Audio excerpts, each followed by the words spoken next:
کہ اکابر علماء دیوبند کی کتب کے اوپر تمہیں اعتراض اور اشکال ہے، حالانکہ تیرے اکابر نے صفائی بھی دی ہے کہ ان عبارتوں کے اندر کوئی گستاخی نہیں ہے، جبکہ تیری اپنی عبارت جس کے اوپر تیرے بزرگوں کا فتویٰ ہے کہ تیرے فتوے کی روح سے سیدنا ابراہیم علیہ السلام کا مشرک ہونا لازم آتا ہے، اگر تو غیرت رکھتا ہے تو پانی میں ڈوب مر، اس سے بڑھ کے تیری سزا میں کوئی نہیں تجویز کرتا۔ آگے آئیے، میں آگے آپ کو لے کے چلتا ہوں۔ ہمارے پاس اشرف سیالوی سے جس کو اس نے اپنے اکابرین میں شمار کیا ہے، اس کے اکابرین میں شمار جو افراد ہیں ان میں اشرف سیالوی کا نام نامی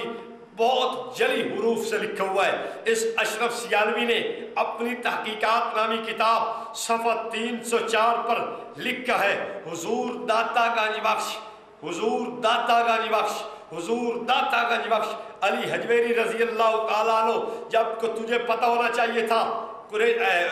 سیالوی سے کہ تیرے اکابرین اس بات کو صحیح نہیں سمجھتے، یہ میرے پاس موجود ہے سیرت امیر ملت، اس میں پیر جماعت علی شاہ صاحب کا ایک ملفوظ درج کیا گیا ہے۔ وہ کہتے ہیں ہیلے اور وسیلے کو اختیار کرنا لازم ہے،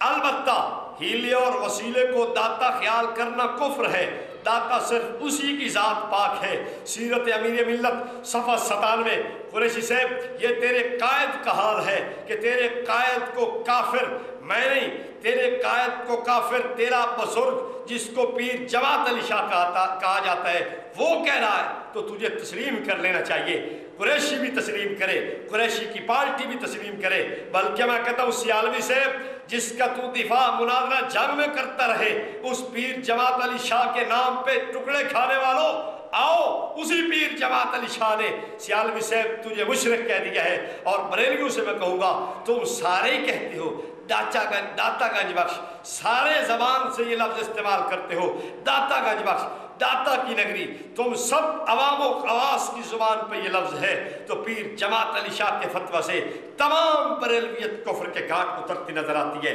آئیے آگے چلتے ہیں، میرے پاس یہ تفسیر نعیمی موجود ہے، اس تفسیر نعیمی کی جلد اول ہے، اس کے صفحہ 311 کے اوپر مفتی احمد یار نعیمی لکھتا ہے، حضور سے فرمایا جا رہا ہے اپنی خطاؤں کی اور مسلمانوں کے گناہوں کی مغفرت مانگو۔ آگے آئیے، میرے پاس نقی علی خان کی کتاب بھی ہے جس کا نام الکلام الاوضح ہے، اس نے اس کتاب کے صفحہ نمبر 62 کے اوپر لکھا ہے، معاف کرے اللہ تیرے اگلے اور پچھلے گناہ۔ میرے پاس غلام دستگیر قصوری کی تقدیس الوکیل بھی موجود ہے، اس تقدیس الوکیل کے صفحہ 218 کے اوپر غلام دستگیر قصوری کہتا ہے تاکہ بخش دے تیری اگلی پچھلی تقصیریں۔ آئیے رضا خانیوں، میرا آپ سے سوال ہے، غلام دستگیر قصوری رحمت کائنات صلی اللہ علیہ وسلم کے لیے تقصیر کا لفظ استعمال کرے، یعنی قصور کا لفظ استعمال کرے،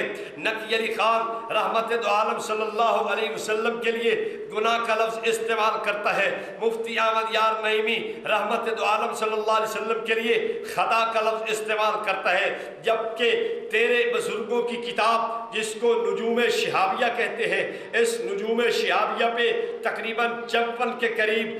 54 کے لگ بھگ بریلوی اکابر کی تقریزیں اور تصدیق ثبت ہے۔ اور بہت بڑی بات کہتا چلا جاؤں، بریلویوں کا سب سے بڑا مناظر اور سب سے پہلا مناظر حشمت علی جس کو کہتے ہیں، جس حشمت علی نے بریلویت کو خوشب مسنہ کے تحت ٹیک دی ہے، اور حنیف قریشی کا بہت بڑا یہ اکابرین کی صف کا آدمی ہے، اور تمام بریلویت اس کو بڑا مانتی ہے، اور بریلویوں نے اس کو مولوی احمد رضا خان کا خلیفہ بھی لکھا ہے، اس کی تقریر و تصدیق بھی اس پہ ثبت ہے۔ اس کتاب کے اندر یہ بات صفحہ 68 پہ موجود ہے، کیا لکھا ہے؟ مولوی محبوب علی خان لکھتا ہے جب حضور اقدس کو درویش کہنے والا کافر ہے تو جو حضور انور کو گناہگار، خطاکار، قصوروار جان بوجھ کر قصداً لکھے وہ کافر نہ ہوگا،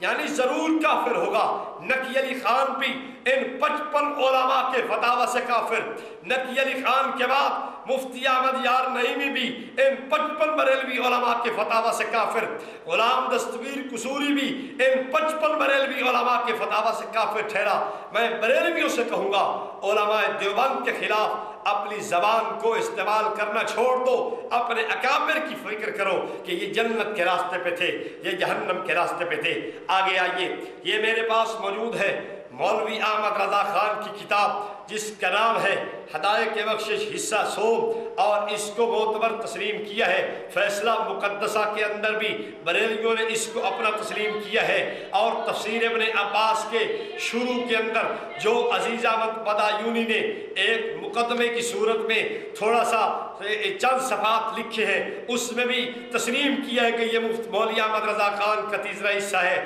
اور ڈاکٹر مسعود نے بھی اپنی کتب کے اندر یہ حصہ مولوی احمد رضا خان کا تسلیم کیا ہے۔ آؤ دیکھو اس کے صفحہ 41 کے اوپر یہ بات موجود ہے۔ مولوی احمد رضا خان کیا لکھتا ہے؟ مکر حق تھا بڑا محب رسول، مکر حق تھا بڑا محب رسول، یعنی خدا کا مکر بڑا تھا۔ مولویوں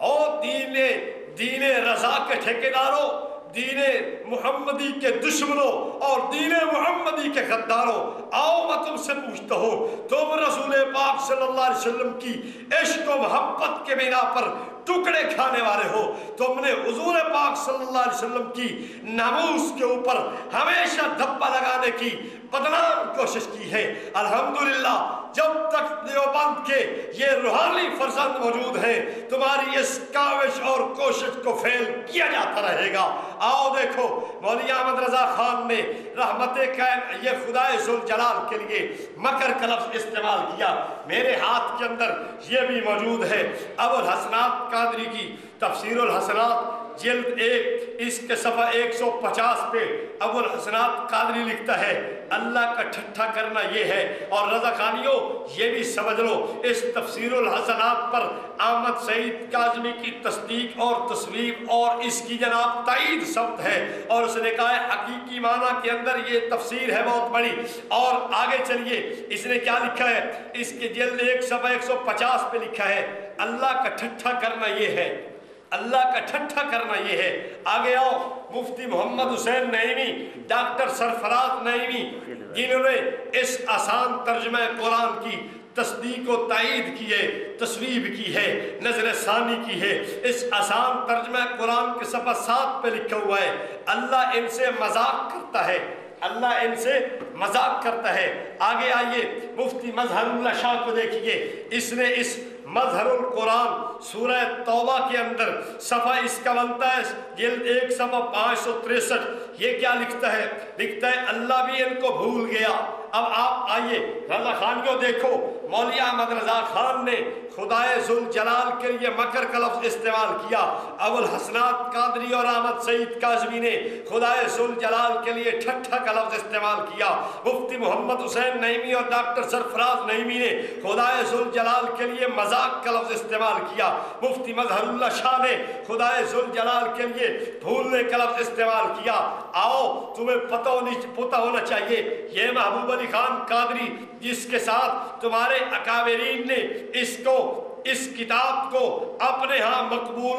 جو ہے نا منظور مانا ہے، اور اس پہ 54 کے لگ بھگ بریلوی زعماء نے تقریزیں لکھی ہیں۔ یہ محبوب علی خان قادری لکھتا ہے، اگر اللہ تعالیٰ کو کسی ایسی صفت کے ساتھ متصف کیا جو اس کے لائق نہیں، جیسے مکر، توجہ، جیسے مکر مولوی احمد رضا خان کے سر فتویٰ لگ گیا، فریب، دھوکہ بازی، ہنسی، ٹھٹھا، ابو الحسنات قادری اور احمد سعید کاظمی پہ فتویٰ لگ گیا، چال بازی، داؤ چلنا، بھولنا، جھوٹ بولنا، ظلم کرنا وغیرہ وغیرہ، یا اس کے کسی نام سے ٹھٹھا کیا، یا اس کے کسی حکم سے ہنسی کی، یا اس کے وعدہ کا انکار کیا، یہ وعید کا تو کافر ہو جائے گا۔ اب آپ دیکھیے اس میں جناب بھولنے کے اوپر بھی یہ لفظ جو خدائے ذوالجلال کے لیے استعمال کرے، فتویٰ کفر دیا گیا ہے۔ 55 بریلوی علماء مولوی احمد رضا خان کو کافر کہہ رہے ہیں۔ رضا خانیوں اگر